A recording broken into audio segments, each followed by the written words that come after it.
You doing well? Good. You're looking good. I know that we mentioned it a moment ago, but I want to just expound very quickly. We rarely do this, but we have a special guest for our Unhinged service that is coming up next week. And our friend, Pastor Tony Foster from South Carolina, is a dear friend of mine, but here's why I wanted to introduce him to you specifically, because Unhinged is our take the limits off, anything kind of goes, whatever God wants to do. I mean, we're always up for that, really, around here, but we make special room for that at our Unhinged service, and Tony Foster is a true prophet. He has a very strong prophetic gift, and he and I have ministered prophetically all over, but especially in Oklahoma City. We have done prophetic teams together, and his prophecy and word of knowledge is as accurate as anybody's I've seen coming along in a long time. So I just want to encourage you next Sunday night to be here and get your word from God. It is going to be a great time. He's got a phenomenal voice. I've never seen anybody that could sing words of knowledge, sing prophecies, but Tony Foster can and probably will do it. So you might get a singing word on Sunday night. You never know. But you want to be here for that. Well, I'm so excited. We are starting a brand new series this week called REencounter, 40 Days with the Resurrected Jesus. Now, a few years ago, a friend of ours, a dear friend of Chris and I's named Dr. Dave Smith, who pastors a great church in Peterborough, England, wrote a curriculum, a small book, and then small group curriculum called 40 Days with Jesus. And he asked a few of us to look over it, Stuart Bell, Jack Grableski, myself, Tony Miller, and he said, would you guys look over it? And he said, we're launching it, and I'd love for you to consider doing it in your church. And we did, and it had such a great response that really in prayer we felt like we wanted to pick back up this year, a few years later, and do it again with a little bit different perspective than we did it with before. In this 40 days, we called it Re-Encounter because we're going to be looking at the encounters that happened in the days of Jesus' life right after the resurrection. So literally, we're talking about the days right now, if it was modern times, right after Easter, if you will. I want to just begin by asking you a question. Have you ever encountered someone that totally changed your life? That one encounter was so amazing that you were never the same again.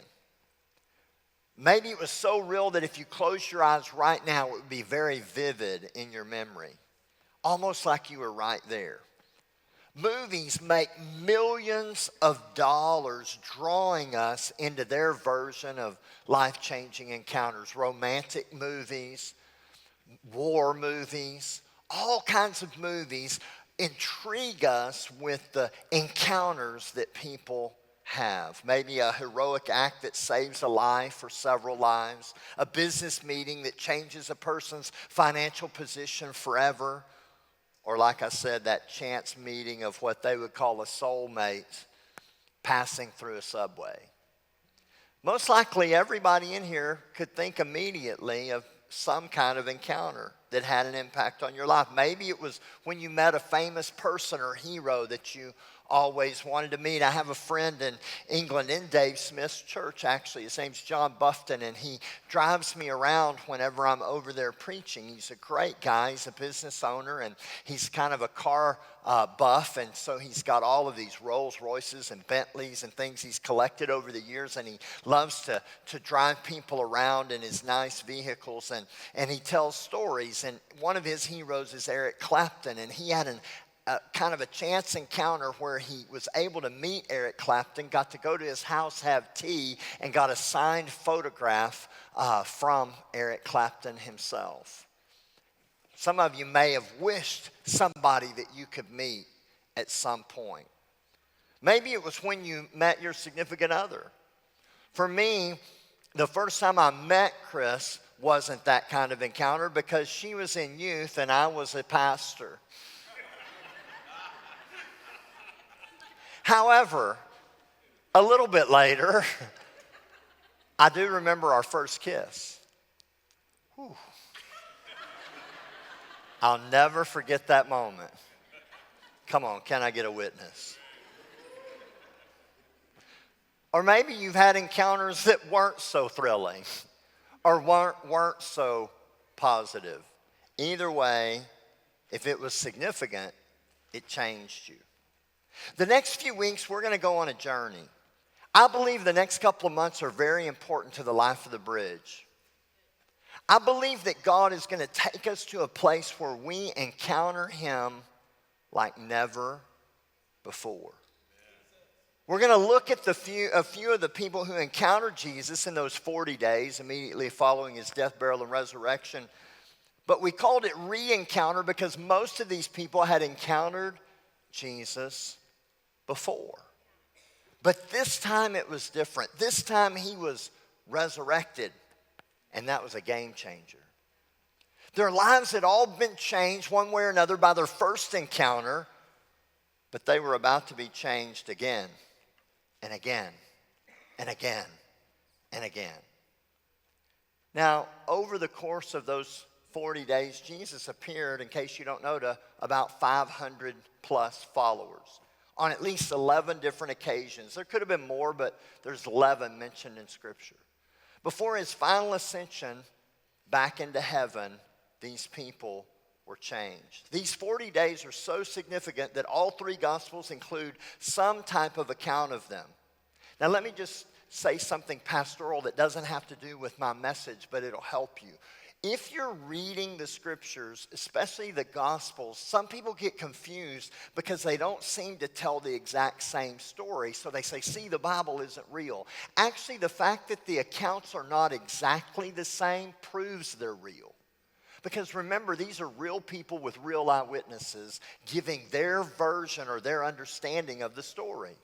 If an investigator goes to a crime scene or an event of any kind and asks for somebody's story, if four people say exactly the same thing, he knows they conspired to tell the story ahead of time.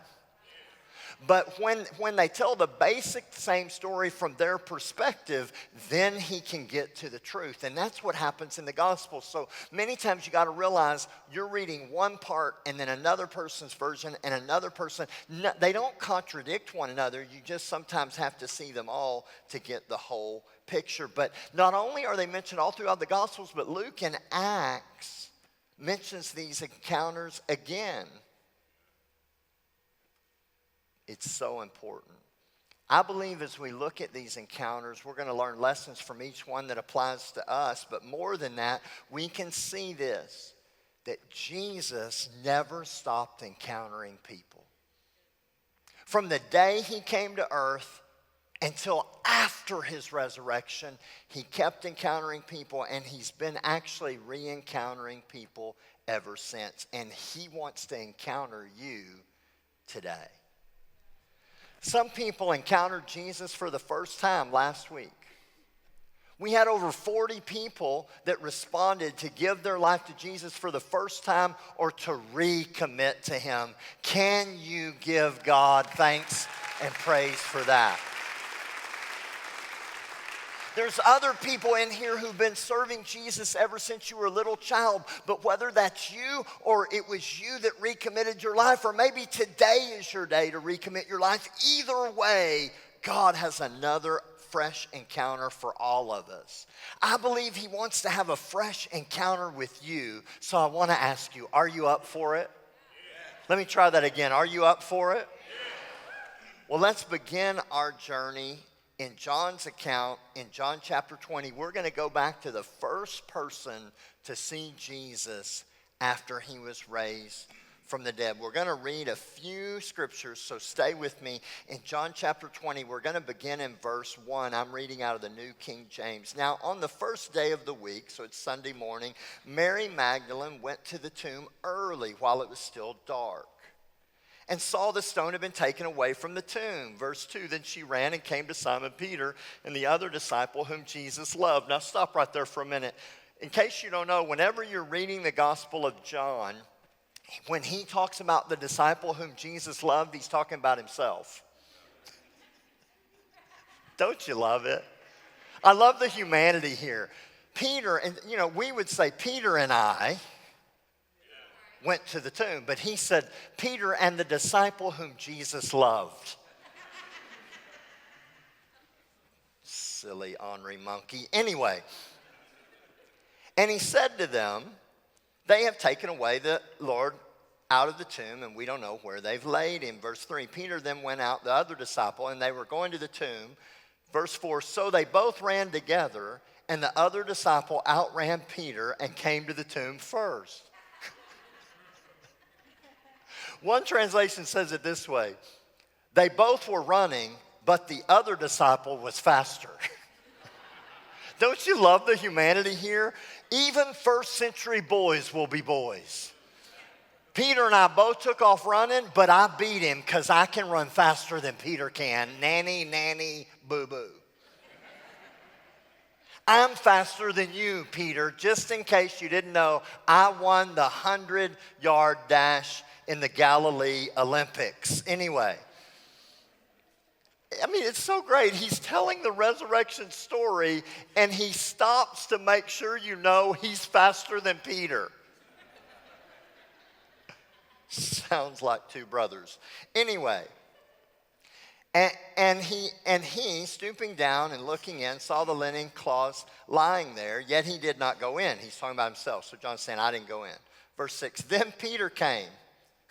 Some translations say, then Peter, who was behind him, showed up. He's not letting this go. Following him and went into the tomb, and he saw the linen cloths lying there. Verse 7, and the handkerchief that had been around his head, not lying with the linen cloths, but folded together in place by itself. There's lots of significance there, but it doesn't have to do with our message, so I'll resist the temptation to unpack it. Verse 8, then the other disciple, talking about himself, who came to the tomb first. Dude, let it go. He's just making sure. If you haven't been paying attention, I was there first. I just didn't go in. Peter, the knucklehead, went in front of me. But anyway, then I went in also. And he saw and he believed. For as yet they did not know the scripture that he must rise again from the dead. I think that's interesting. Why did they not know it? Jesus had told them several times.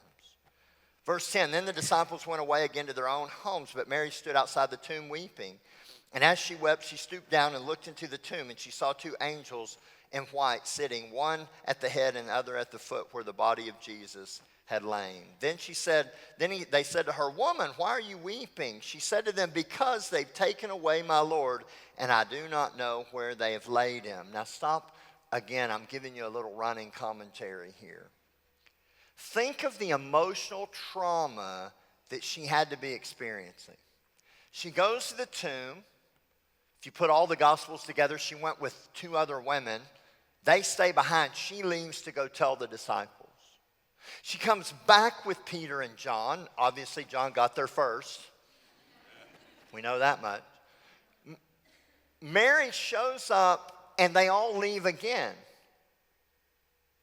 She's sitting there by herself, and she sees angels. And she doesn't even recognize they're angels. Now, I know the Bible says that we have angels that we entertain unaware. There are times that angels may be around us and we don't even know it, but this says they were dressed in white.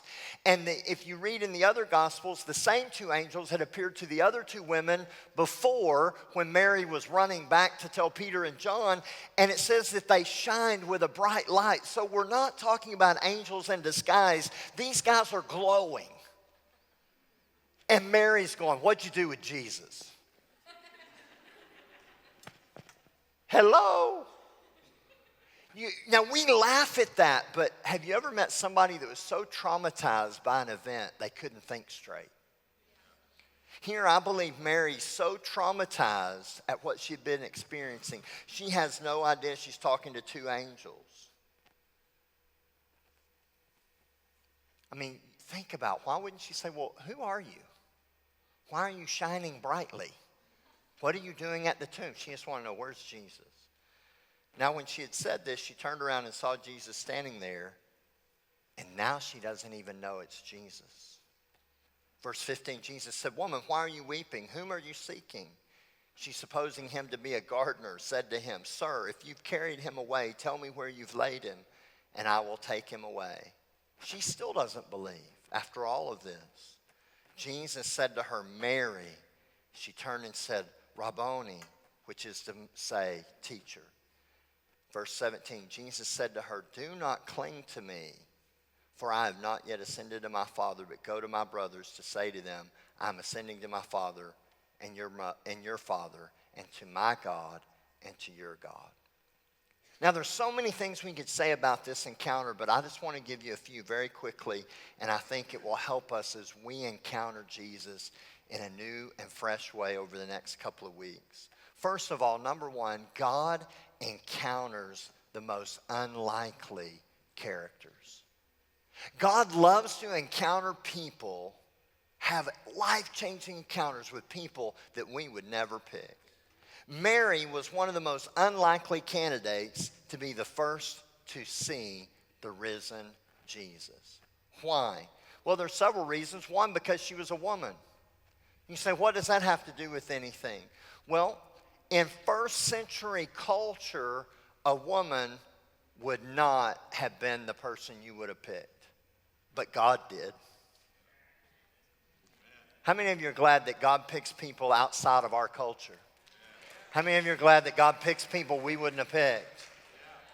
This is, on a side note, another reason why this is important to know the authenticity of the story, because these men would have never lied about a woman having the encounter. It would have been a man. If they were going to lie, they would have picked a dude, not a girl.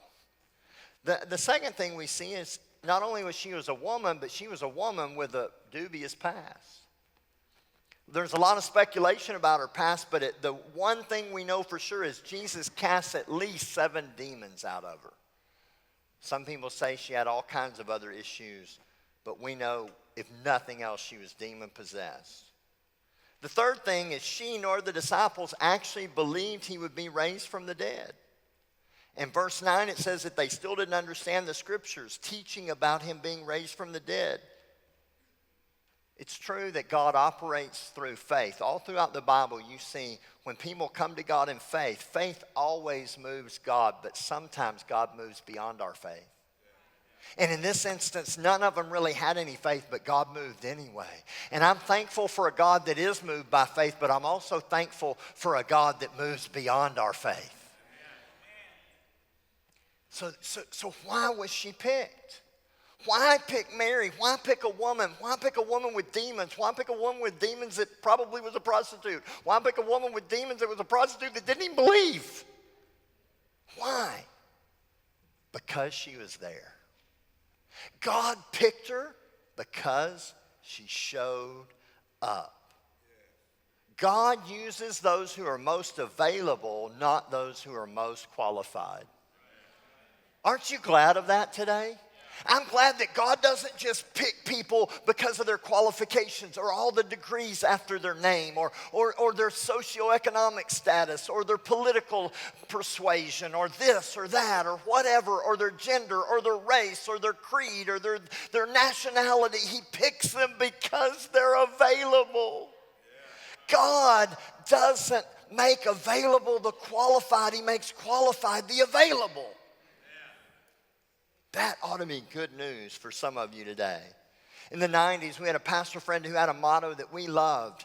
He said, "Dress thyself and show up."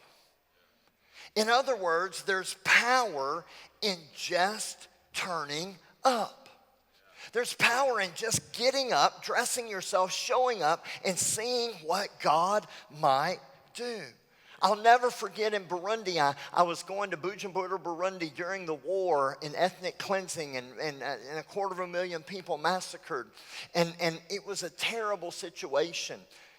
And I'll never forget one of my trips, a man comes up to me and he hands me a suit and he said, "Pastor Duane, I want to give you this suit." I said, "Why?" He said, "Because you're responsible for a miracle. And I said, what are you talking about? He said, well, you came to Burundi during the war, and he said, nobody else wanted to come be with us. Other people canceled, but you came and preached to us, and you preached faith, and you preached to be available. And he said, you preach that sometimes God just does miracles in mundane things. And he said, I'm an assistant cell group leader or small group leader. We call them connect groups. They call them cell groups. And he said, I'm not even a cell group leader. I'm an assistant cell group leader. But I was assigned to go visit one of our people in the hospital. While I was there visiting her, it was a semi-private room. They don't have any private rooms in Burundi, in the hospital. And he said the lady next to her died. That we asked if we could pray over them, so we started praying over her, and they said finally, they came in and said, you need to stop and go out in the hall for a few minutes. We're getting her ready to go to the morgue. They toe tagged her, covered her with a sheet, and said, we're coming back to get her in a few minutes. Well, a few minutes in Burundi means several hours. So they kept praying for 4 hours. After about 4 hours, before they came back to pick the woman up to take her to the morgue, she pulls the sheet off of her head, sits up, and says, I'm alive. Y'all are patty caking for Jesus like you're at a golf tournament. I just told you a story, a real life story of a woman being raised from the dead because an assistant cell leader showed up and went to do a hospital visit. Listen, this woman wasn't even saved. She got saved after that. She wasn't born again. She didn't come from a Christian home, but an assistant cell leader. And he said, I want to give you my suit. I said, I need to be giving you my suit. I ain't never raised nobody from the dead. There's power in availability. So many times in my life, God did amazing things just because I showed up. One of the story about kissing Chris. I'd have never got that first kiss if I had listened to my family, because they told me to leave Hazel. They told me, get out of there. They were trying to get me other jobs. I had a friend who was a few years older than me, and he left the church because he said, this is a small church in a small town. I'm 26 years old. I want to be married. And he said, I'm going to go to a big church in Irving with a couple thousand people in it, because if I go there, then I have a better chance of getting a wife, and you ought to come with me. I said, dude, if God can't find me in Jackass, Texas, that's what Hazel means. Hazel means jackass in German. I'm not cussing. If God can't find me in Hazel, Texas, then he's not a God worth serving. But if I'm supposed to be here, I'll stay right here, and God can find me a wife, bring her here, and I can marry her right here. A few months later, Chris walked in. A few years later, Chris and I were married, and that guy was still in the big church trying to find him a wife. I'll never forget Bob Cook. Everybody say hi, Pastor Bob. How many of you love Pastor Bob? How many of you are glad Pastor Bob's here? And Carol and Danielle. None of them would be here if Bob was lazy. Some of you going, what are you talking about? Danielle wouldn't be here if he was, no, that's not what I'm talking about. Alex and I were preaching in Clewiston, Florida. Nobody's ever been there. Nobody goes to Clewiston unless you go in there on purpose. I was preaching, and Bob had been pastor for years. They'd come out of the ministry for a season, moved to South Florida, and he was working in the school system. I came to preach there on a Sunday morning, or really through the weekend, and on Monday morning we were going back to the airport, and my plane was leaving at 6 a.m. I had to be there at 5. It was an hour and a half drive. And so we had to leave at about 3:30 in the morning. The pastor had somebody lined up to take me, but Bob said, no, Duane's my friend. I had preached for him when he was pastoring in Georgia. He said, Duane's my friend. I don't have to be at work at the school until 8 or whatever. I can get up at 3 in the morning, drive him an hour and a half, drop him off and drive him an hour and a half back. Now some of you go, I'd have said, get your own way. But on the way there, I asked him how his teenage daughter was doing, who happened to be not a teenager anymore. She was Danielle. And he said, she's doing great. She's going to university. She's at Southwestern Assemblies of God University. And she's Southeastern, the other one. Southeastern, Florida. She's at Southeastern in Lakeland, and she's doing great. She's bilingual. She speaks Spanish. I said, wait a minute. I said, I need a translator for our Mexico missions trip for Beyond These Shores. Will you send her? And he said, sure. Then he calls Danielle and says, will you go be a translator for Pastor Duane? She says, sure. I hadn't seen her since she was 16. She comes to that training. We did a training week, and then we sent everybody out. Alex was going to Croatia, I think, and she was going to Mexico. And Chris has an epiphany that they need to be married. And the rest is history. But watch this. Danielle would have never been there if Bob had been too lazy to get up and take his friend to the airport.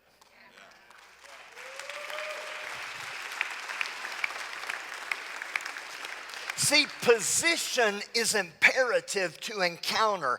And now then, the seeds he sowed then, years later, now what are we, 12 years later, are coming back, and he has a job and is on staff at the bridge, and back in ministry, all because he obeyed what was in his heart to take his friend. Angels didn't appear to him, didn't tell him to show up and do that. He was just being a good friend. I've come to tell somebody, you may be greeting at the door week in, week out, week in, week out. You may be serving, you may be cleaning the church, you may be working in the nursery, you may be doing different, working in the park in attendance, you may be doing media week in, week out, and it seems like nothing happens, but you never know the encounter that's on your way if you just show up.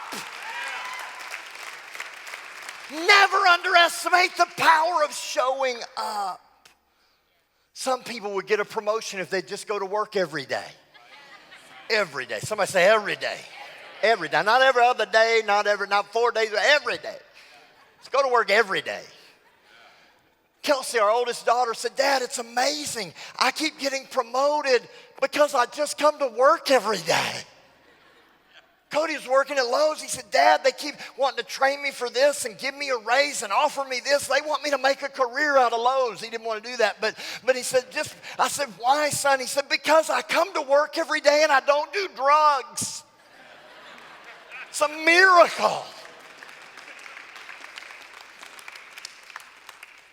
They were wanting him to be trained to get his CHL CDL. Wrong thing. Anyway, didn't need a CHL at Lowe's, needed a CDL. But anyway, they were going to train him for that, and they said, we give you a drug test. You need a few weeks to get ready for it. No, you can test me right now. Unless I ate too many sesame seeds on my hamburger last week, I ain't got no problems.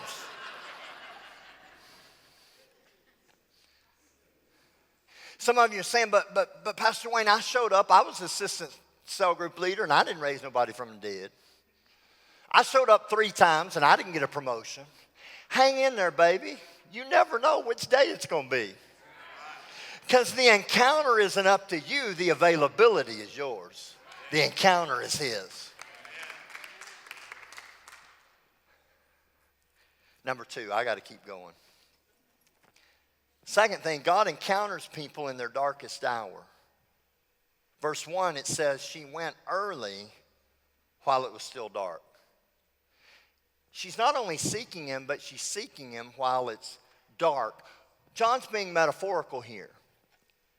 Obviously, he's literally talking about it had not been dawn yet. It's a long journey, so she got there at dawn, but she would have left before dawn to get there. So she made her move while it was still dark. The whole Gospel of John is about light. He talks about light and life all through the Gospel of John. So he's making this poetic twist in his writing, and he's saying that early in the morning, he's the only one that mentions it, while it's still dark. We know that it's darkest, the old saying, just before the dawn, and I've been hunting enough to tell you that's true. You can see everything, and all of a sudden it gets darker, and then the light dawns. See, everybody else was sleeping because it was dark. And even Mary's weeping because emotionally it's dark. But even in her weeping, she's still seeking. Don't sleep or even weep through your encounter. Jesus said to her in verse 15, "Woman, why are you weeping? Whom are you seeking?" You could say it this way: don't be a sleeper or merely a weeper. Be a seeker. Be a seeker. Somebody say, I'm a seeker. Even while you're weeping, even when you've been through an emotional trauma, even when you don't understand, even when you're so catatonic you can't recognize angels, at least keep seeking. What are you going through? Is it dark in your life right now? Don't let yesterday's disappointment cause you to miss today's divine appointment. You have an appointment with God. And even though you may feel like it's dark, you may feel like you're confused, you may feel afraid, don't miss your breakthrough, because listen, the darkest hour of your life is more than likely right before you encounter him. All over this building, I just feel Jesus beckoning people to get a faith to move in the midst of your pain, to move in the midst of your confusion. Number 3, just because you don't recognize Jesus doesn't mean he isn't there. Just because you don't recognize him doesn't mean that he isn't there. Verse 14 says that she turned and saw Jesus and didn't know it was him. In 15, he speaks to her, and still at first, she doesn't recognize him. Jesus speaks to Mary. She looks right at him and doesn't even know it's him. This is astounding to me. It's the same man who cast devils out of her, the same man she had given up her life to follow, the same man she was seeking. Why? Well, there could be a lot of reasons. Maybe he didn't look like he did before because now he's in his resurrected body. Who knows? But let me ask you, is the darkness surrounding you keeping you from seeing him? Maybe he looked the same, but she just couldn't see the same. Are you so busy crying over your disappointment that you can't see he's right there? Her disappointment was with Jesus being gone, and yet he was there, and she couldn't see him. How many times have we been upset because we didn't see that he was there when that person died. We couldn't see that he was there when that tragedy happened. We couldn't see that he was there when that prayer wasn't answered. We can't see that we can't see that he was there, and while we're crying over missing him, he's right there.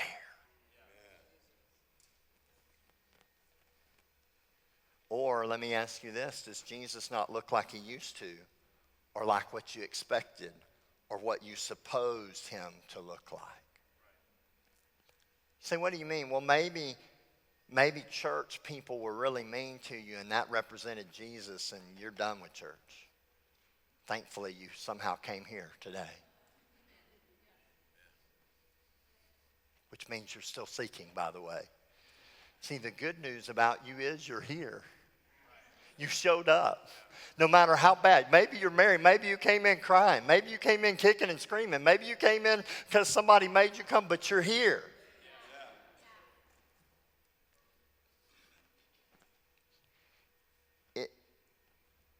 It's interesting to me how people, even that have bad church experiences, still hold on to Jesus in the way they think he should be.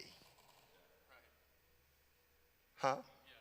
I can't tell you how many times I've talked to people that come to church and it was very difficult for them to get there. And before they show up, this happened just a few months ago. A guy that he had told me about his background. He's raised in a very religious church. He went to a very religious school, and he was disciplined unfairly and treated unfairly from this religious system, and so he was very bitter against church and even didn't know what he believed about God because of all of these experiences. And he comes and visits the church, and he said, you know, the music just isn't like it was when I was growing up.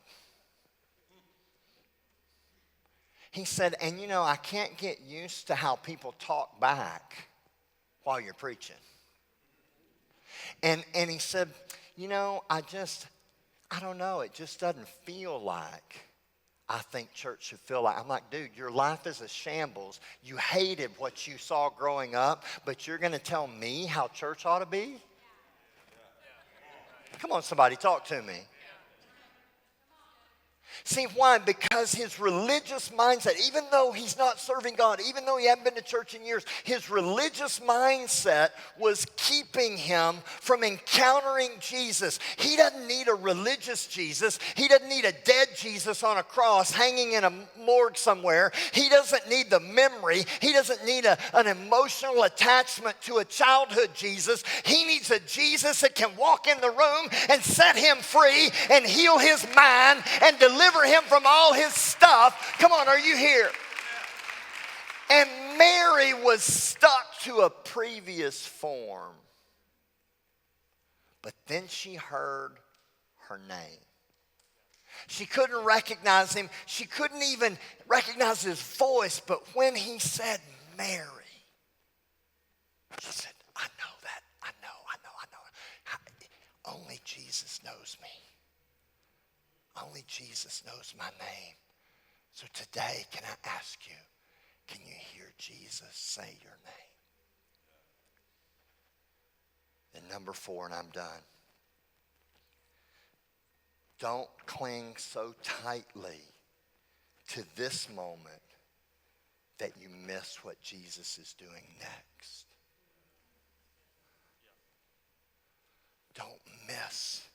Don't cling so tightly to this moment that you miss what Jesus is doing next. In verse 17, some translations say, don't touch me.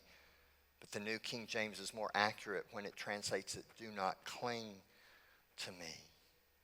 Chris, would you come here for just a second? Mary didn't just touch him. She didn't just touch him. Don't grab me, just touch me. The scripture's not saying, just don't touch me. She grabbed hold of him. Yeah. And she won't let go. And he's saying, Mary, don't cling to me. See, once she heard him, she said, okay, you can let go now. She's like, Chris is like, I've got him, and he can't let go. Watch this. Somebody can come to that keyboard. I'm landing this plane. Listen. Mary, when she recognized him, she said, I let you go once. I'm not going to let you go again. She said, I'm standing here weeping over a former glory. I'm standing here crying over the good old days. They weren't that great. But even if they were, Jesus was saying, Mary, she said, but this this is the Jesus who healed me. You cast the 7 demons out of me. You set me free. I'm not a prostitute. I'm not this person. I'm not who I used to be. And Jesus, I want to just stay right here. And Jesus said, no, Mary. You don't understand. I've got to go to the Father. And for those of you that were here a few weeks ago, I'm going to sprinkle the blood on the mercy seat. Yeah. And when I do, I'm sealing your redemption forever. Yeah.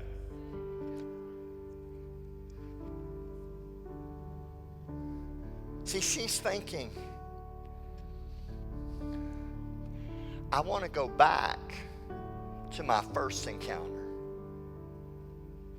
And she was missing a brand new encounter. Well, I can't tell you how many times people say, well, in 1995, I met God on a piece of carpet.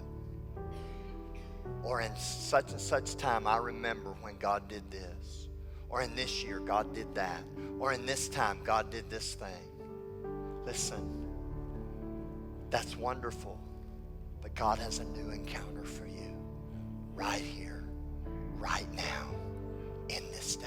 Yes. Don't cling to a former glory. Let Jesus do what he wants to do. See, she doesn't understand that Jesus is about to do something for her that's 1,000,000 times greater than what he did before.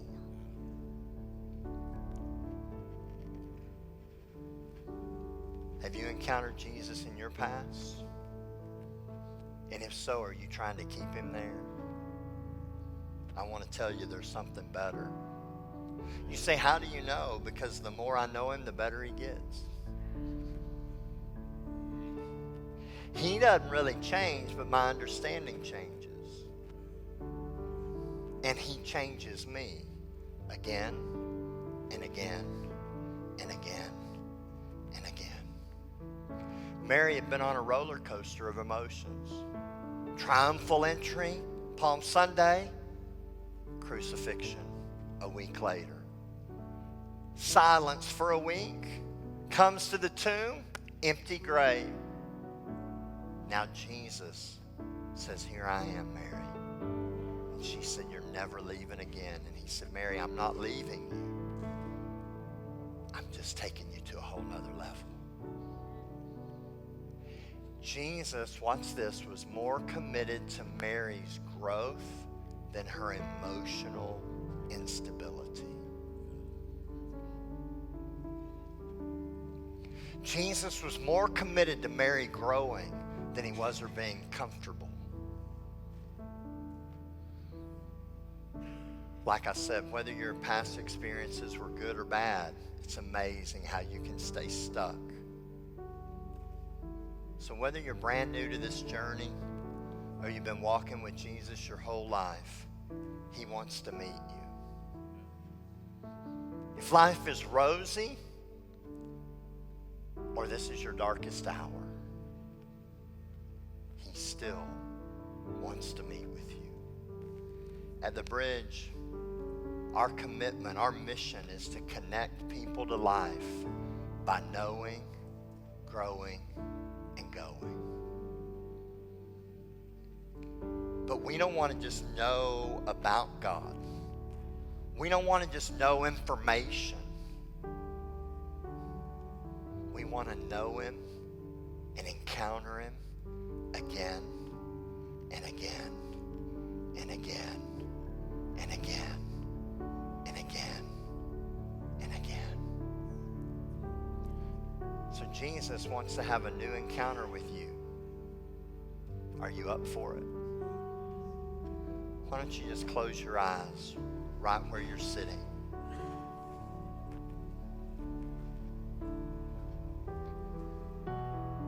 All over this building.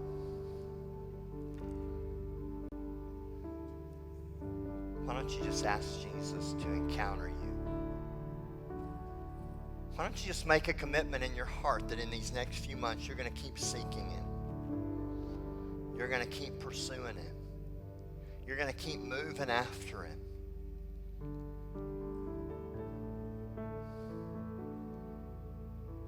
say, what are you doing, Duane? I'm just giving you a moment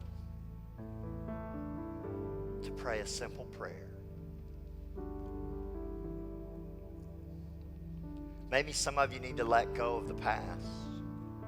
You need to let go of what could have been, what should have been, what ought to have been. Let go of even good. Some of you know you've got to let go of the past that's bad, but some of you right now, maybe you need to let go of the past that's been good and realize God's doing a new thing.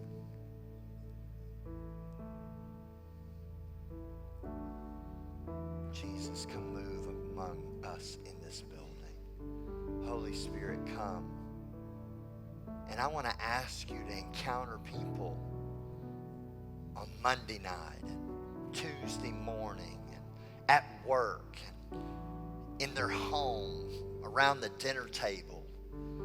God, I'm asking for angels to begin to ascend and descend over people's houses. I'm asking for people to have encounters with you that radically change their life. God, I declare that as we just keep showing up, we just keep committing to be there over and over. God, I'm asking you to just show up yourself. As we show up, God, we're doing it believing that you're going to show up, that you're going to re-encounter us and revisit us and re-impact our lives. Again and again and again. I want to ask you to stand to your feet. And just as we close today, I'm going to invite our prayer partners to come. Leonard's going to come and officially dismiss us in just about 60 seconds. But as they come, if you need prayer, if you need healing in your body, today could be your day. If you need to be restored in a marriage, today could be your day. Amy Ellis had a word during worship that just to come and bring it to Jesus. Just bring it to Jesus and watch what he can do. And I just believe today, if you need prayer, just come, bring it, and you could encounter him right here at this altar at this moment. If you're here today and you're not born again, come and just tell them, I need to be born again. Maybe you've gotten away from God. Come and say, I want to come back to God. I want to clean my life up. I want to recommit my life to Jesus. Any one of these people would be happy to pray with you. Whatever you need, your encounter is here. As Leonard comes, I want to tell you what I tell you every week. Chris and I love you. There's nothing you can do about it. Have a great week, Bridge.